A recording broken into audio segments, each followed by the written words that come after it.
Hey guys, in this match we're going to take a look at Rafael Mendes trying to pass Joao Miyao's guard. This is from the semifinals of ADCC. So we're going to look through it one time at regular speed first. We have Rafa on top. He enters into the De La Hiva. He's able to get his double unders. Right here, Joao's defending by keeping his legs wide. There's a little bit of inaction in the middle of it. So right now they're just kind of static. And then here we see Rafa slowly able to lift Joao's hips up. And then he goes in and tries to stack around to the left side. And then Joao's holding him off. And then somehow he's able to get his leg in and then invert to recover his guard. So let's back it up and slow it down and figure out exactly what's going on here. So it's going to start off with Rafa doing like a leg drag initially that Joao defends, and then Rafa will enter the De La Hiva position. So here we go. Rafa's like just escaping Joao's 50-50 attempt. Drags the leg, and then boom, right here is coming into De La Hiva. So Rafa's left hand right now is at Joao's ankle, pushing it down. This is Joao's hand here. It's going to go to grab Rafa's ankle in a second. And if you see Rafa's other arm, it's already starting to go under Joao's leg. Let's play it forward a little bit. And there we go. So Joao has his ankle now, and Rafa's coming in under with this arm. If you watch the match in its entirety, you'll see that Joao is very good at always re-looping this leg every time Rafa gets under it. But I think the fact that Rafa's like comboed it from an initial leg drag, and then he came in real quick and is immediately underhooking, it may have something to do with the fact that he gets so well under Joao's legs from the get-go.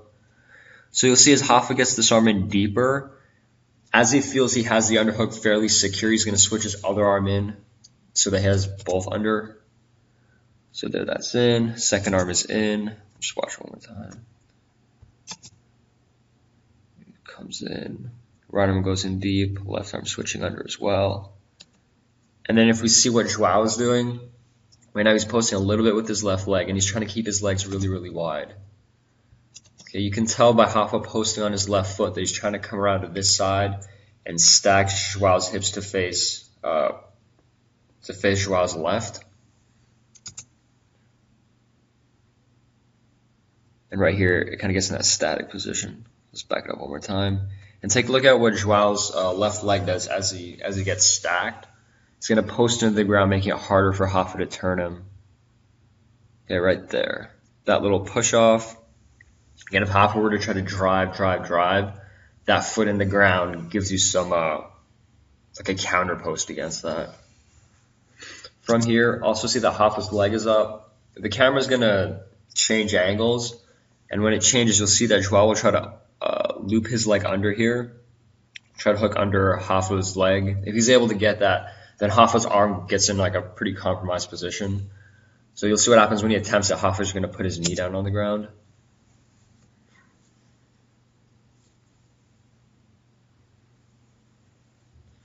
So you got to take a look there, right there. I'll just rewind it real quick. There, tries to go under. Rafa gets his knee down. So at this point, Rafa has both arms under Joao's legs, both knees down. Sorry. And you can see that how wide Joao's knees are. So when you're defending stack passes, most of the time you want your legs around the opponent's elbow area, because if they're up on the shoulders, your legs can get stacked more easily, which lifts your hips up, and then it's like a downward spiral from there. So watch what Rafa does and see if you can figure out exactly what he's doing. Then we'll go over it in a second, because the move that he does is really, really sweet. See right there, he gets Joao's hips up. And now if we pause it here, so we can see how we went from a position where Joao has his knees out at Rafa's elbows, and now this leg of Joao's is right on Rafa's shoulder. Okay, let's back it up and see what he's doing. So the first thing you notice that he does is he posts his right leg up. Right there.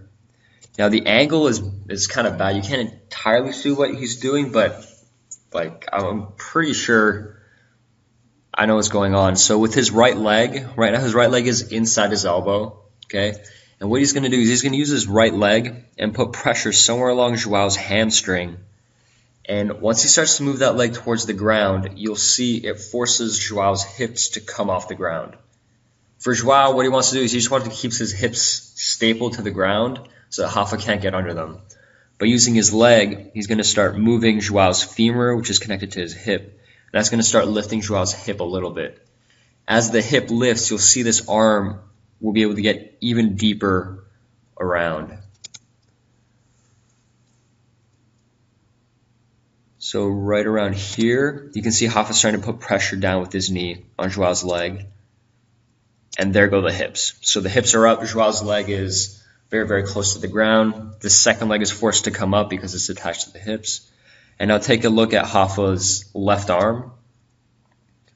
Okay, boom, it goes in right across the waist. So the forearm is across the waist. And what that does is it moves Joao's leg right on Rafa's shoulder. Play one more time. Knee goes down. And I think Joao took both of his arms to the left side to try to defend. So this arm is uninterrupted. Boom, there goes across the hip. Rafa's right arm right now pulls back. Hard to tell what it was doing beforehand. It might have still been under the leg. Potentially, he might have pinned his the back of Joao's knee to the ground. Yeah, I think it was on his leg. And then Rafa decides to go under Joao's hips. Okay, he keeps circling. Joao's circling along with him. And then Joao's able to get his leg in and invert. Okay, so let's take a look at Joao's reaction once he's deep in that pass.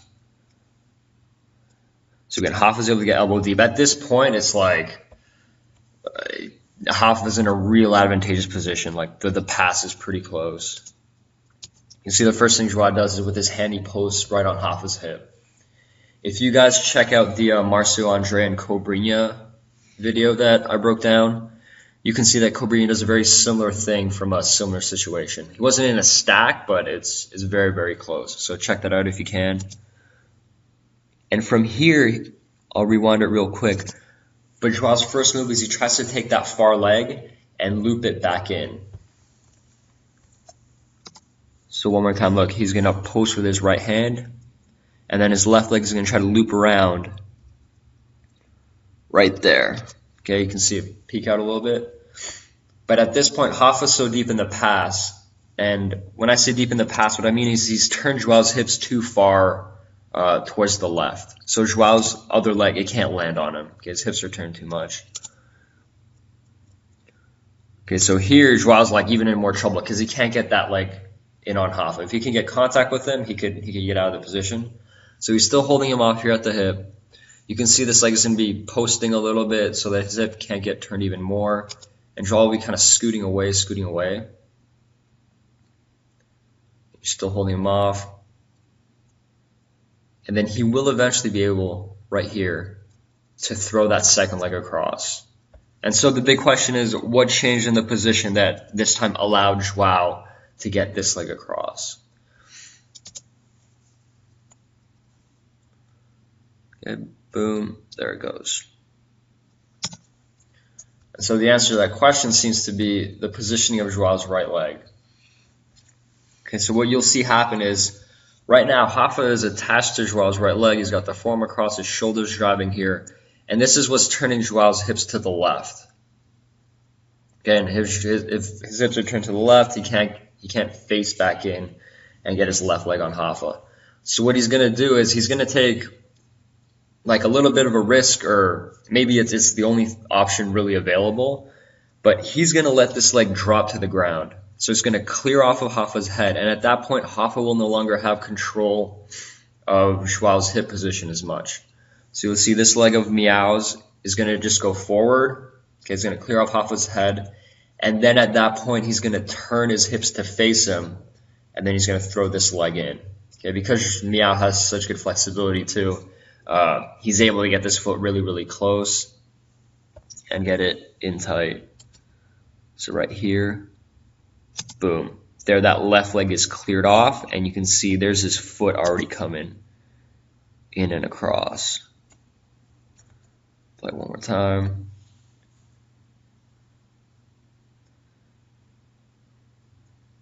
Leg goes down, other foot in. And what he does, so this is his foot right here. So his foot entered in on this side and kind of got right here in that hip. And then at this point, he's just going to invert right into this position. Okay, so he has his feet on the outside. He has an underhook with both an underhook and a gable grip under Rafa's leg. This is a position that Miyao is using a lot in ADCC. Check out my video on the on his heel hook, where we go over discussing this in more detail. Okay, and so he recovered his guard.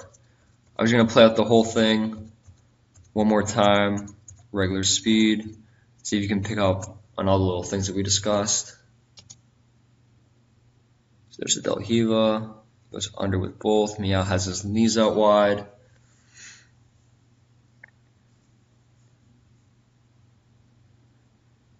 Okay, next he's going to try to circle in with his foot. Rafa gets his knee to the ground.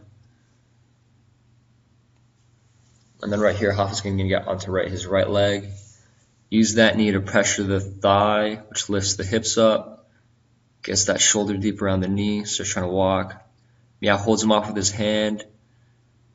Brings that right leg to the ground, other leg across. And then he inverts right back into his attacking position.